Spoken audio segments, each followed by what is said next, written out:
नमस्कार, दी don express में आपका हार्दिक स्वागत है। आशा है आप सभी स्वस्थ एवं सुखी होंगे। आज हम आपको कुछ महत्वपूर्ण विषयों में जानकारी देंगे। देश के प्रधानमंत्री के शासन का असली सच रोज रोज हम सब झेलते सहते हैं, फिर भी भक्त बने रहते हैं। भारत यूं ही बर्बाद देश नहीं रहा है, यहाँ की जनता का इसमें बड़ा रोल रहा है। फर्जी डिग्री वाले इस शख्स ने भक्तों के धैर्य की परीक्षा का पक्का इरादा कर लिया है। बढ़ाते जाओ दाम पेट्रोल, डीजल, दूध सबका। न अर्थव्यवस्था संभल रही, न टीका लगवा पा रहे हैं। बस इवेंट मैनेजमेंट का गेम चल रहा है। मीडिया को फुल्ली फालतू बनाकर झूठ का महागान किया जा रहा है। महामारी काल में घर घर लाशें गिराने वाले भगवा सत्ताधारी कोशिश में है कि सिर्फ हिंदू मुस्लिम मुद्दा चले, बाकी किसी की चर्चा न हो। पालतू चैनल इस काम में लग गए हैं। देखना ये महंगाई, ये टीका कहीं मुद्दा न बन पाए। इसलिए हे संपादकों, लग जाओ हिंदू मुस्लिम में। कोई भी बहाना लेकर जनता के टैक्स का पैसा पोस्टर लगवाने में उड़ाया जा रहा है। दूसरी तरफ टीका केंद्र फिर से उसी हालत में पहुंच गए हैं। ऐसी खबरें भीतर के पन्नों पर सरका दी गई हैं। बढ़ते हैं अगली जानकारी की तरफ। भक्त पत्रकार तो होते ही हैं, परम भक्त पत्रकारों की भी एक कैटेगरी है। ये वो पढ़े लिखे समझदार लोग हैं जो खुद को पत्रकार बताते हैं, लेकिन इनका असल काम परम भक्ति का होता है। परम भक्ति के काम में ये शामिल हैं कि सरकार चाहे जो करे उसे प्रोटेक्ट करने के तर्क गढ़िए, तर्क खोजिए और इन कुतर्कों से जनता को बरगलाइए। राजीव रंजन झा इसी कैटेगरी के हैं। पत्रकारिता में राजीव रंजन झा कई लोग हैं। इनके बारे में बताना जरूरी है कि ये आर्थिक पत्रकार हैं। निवेश मंथन नाम से मैगजीन वेबसाइट चलाते हैं। पहले कुछ चैनलों में आर्थिक पत्रकार विश्लेषक के रूप में काम किए हैं। ये राजीव रंजन झा जी बता रहे हैं कि तेल के दाम इसलिए बढ़ाए जा रहे हैं ताकि बढ़े हुए पैसों से सोलर एनर्जी का काम कराया जा सके। इसके पहले वे बताते थे कि तेल के दाम इसलिए बढ़ाए जा रहे हैं क्योंकि कांग्रेसी सरकारों ने बहुत पैसा उधार लिया था। ऐसे परम भक्त पत्रकार से क्या तर्क कुतर्क करना।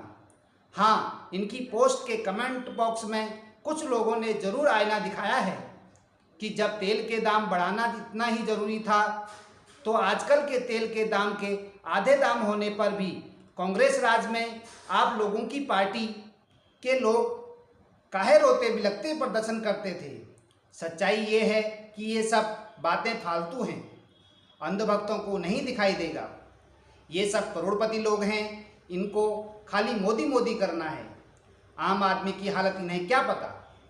लेकिन जब मोदी भक्ति में चूर हो तो सब हरा भरा दिखाई देगा। ये साबित कर देंगे अगर पेट्रोल 200 रुपये में भी नहीं पहुंचा तो देश की इकोनॉमी समाप्त हो जाएगी, सांस लेना मुश्किल हो जाएगा। दिल्ली में रसोई गैस का सिलेंडर अब 834 रुपये 50 पैसे हो गया है। इस तरह मोदी जी के 7 बरस के कार्यकाल में रसोई गैस के दामों में कांग्रेस सरकार के कार्यकाल से करीब 150% से भी ज़्यादा की मूल्य वृद्धि हो चुकी है। बढ़ते हैं अगली जानकारी की तरफ।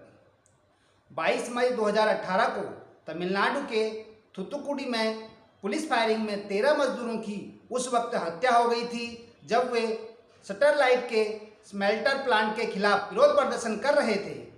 उनके मारे जाने के 3 साल बाद भी केंद्रीय जांच ब्यूरो सीबीआई अभी तक किसी भी पुलिसकर्मी को गिरफ्तार न कर पाई और न ही किसी का नाम ही दर्ज किया है। राष्ट्रीय मानवाधिकार आयोग ने अक्टूबर 2018 में एक जांच रिपोर्ट का हवाला देते हुए अपनी जांच बंद कर दी थी, जो रिपोर्ट अभी भी गोपनीय है। एनएचआरसी द्वारा जांच बंद करने के बाद मानवाधिकार संगठन पीपुल वॉच ने मद्रास उच्च न्यायालय की मुद्देर पीठ का दरवाजा खटखटाया। अदालत ने 25 जून 2021 को एक आदेश पारित किया जिसमें एनएचआरसी को 2018 की जांच रिपोर्ट जमा कराने का निर्देश दिया था।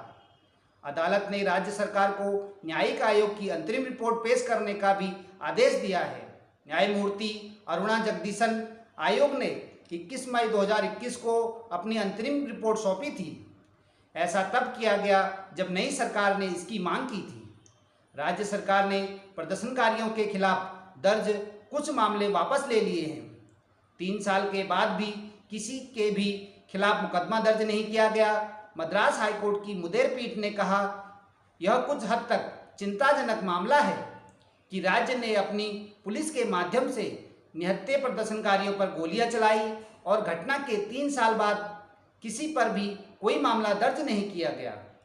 अदालत ने कहा, संवैधानिक सिद्धांतों से शासित सभ्य समाज में यह कोई शुभ संकेत नहीं है कि हम पीड़ितों के परिवारों के सामने केवल पैसा फेंक रहे हैं और पीड़ितों के परिवार के लोग के खिलाफ संभावित क्रूरता और अत्यधिक पुलिस कार्रवाई की घटना पर कोई कार्रवाई नहीं हुई है।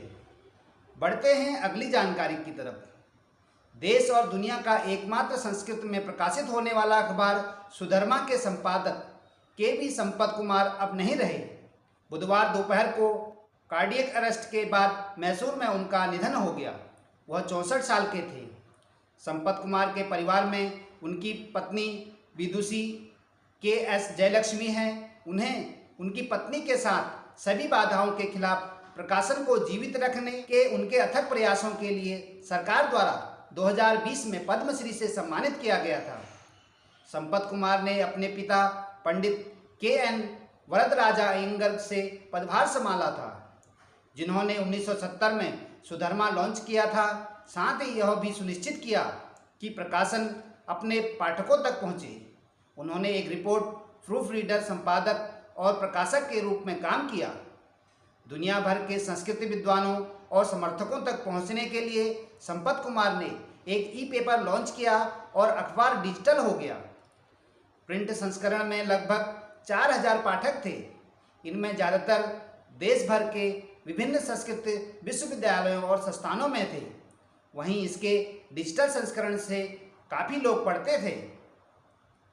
बढ़ते हैं अगली जानकारी की तरफ। महामारी के बीच दुनिया के ज़्यादातर देशों में मुख्य धारा की मीडिया पर लोगों का भरोसा बढ़ा है। एशियन कॉलेज ऑफ जर्नलिज्म की सहायता से writers institute for the study of journalism की रिपोर्ट में यह दावा किया गया है। रिपोर्ट में 46 देशों में किए गए सर्वे के आधार पर तैयार की गई है। रिपोर्ट के मुताबिक 44% लोग मानते हैं कि महामारी को लेकर मुख्य धारा की मीडिया सजग रही है। वह तथ्यपूर्ण रिपोर्ट सामने लाई है, लेकिन भारत में यह आंकड़ा औसतन 38% से कम है। ऑक्सफोर्ड विश्वविद्यालय के writers institute for the study of journalism द्वारा किए गए सर्वेक्षण में समाचारों पर विश्वास के मामले में फिनलैंड 65% के साथ सबसे ऊपर है, जबकि अमेरिका उपवाद रहा। यहाँ सिर्फ 29% लोगों ने कहा कि वे मीडिया पर जारी ज़्यादातर समाचारों पर भरोसा करते हैं। इस दौरान मीडिया ने पक्षपातपूर्ण राजनीतिक विचारों को महत्व नहीं दिया। यही कारण है कि 2020 की शुरुआत से मीडिया पर लोगों का विश्वास बढ़ता गया। सर्वेक्षण में लोगों से पूछा गया कि क्या आप मीडिया पर जारी ज़्यादातर समाचारों पर भरोसा करते हैं। फ्रांस, ऑस्ट्रेलिया, जर्मनी, जापान और फिनलैंड जैसे देशों के लोगों ने हाँ में जवाब दिया। बता दें कि सर्वे को 3 वर्गों में बांटा गया था: वामपंथी, मध्यम, दक्षिणपंथी। 51% वामपंथियों ने कहा कि मीडिया राजनीतिक विचारों को निष्पक्ष रूप से कवर करता है। सिर्फ 16% दक्षिणपंथियों ने मीडिया पर विश्वास जताया। सर्वेक्षण के अनुसार एशिया प्रशांत में भारत को 8वां स्थान दिया गया है, जबकि थाईलैंड शीर्ष पर है, जहां 50% उत्तरदाताओं ने कहा कि वे समाचारों पर विश्वास करते हैं। भारत में 4 बड़े मंचों फेसबुक, ट्विटर, यूट्यूब और इंस्टाग्राम पर सोशल मीडिया समाचार उपयोगकर्ताओं के बीच सबसे अधिक ध्यान आकर्षित करते हैं। भारतीय उत्तरदाताओं ने महामारी के बारे में गलत सूचनाएं व्हाट्सएप से 28%, फेसबुक से 16%, यूट्यूब से 14%, गूगल से 7% और ट्विटर 4% के जरिए मिलने पर चिंता जताई। सर्वेक्षण के अनुसार भारत के लोगों में पुराने प्रिंट, ब्रॉड और सरकारी प्रसारक, दूरदर्शन और ऑल इंडिया रेडियो के प्रति उच्च स्तर का विश्वास दिखाई दिया। रिपोर्ट में यह भी कहा गया कि अमेरिका में जो बाइडेन के राष्ट्रपति बनने के बाद कई रूढ़िवादियों ने समाचार देखना, सुनना और पढ़ना बंद कर दिया है। सबहार api.follow.it, bhadasformedia.com, hindi.newsclick.in, समाचारफॉरमीडिया.com। धन्यवाद। The Dawn Express. नमस्कार।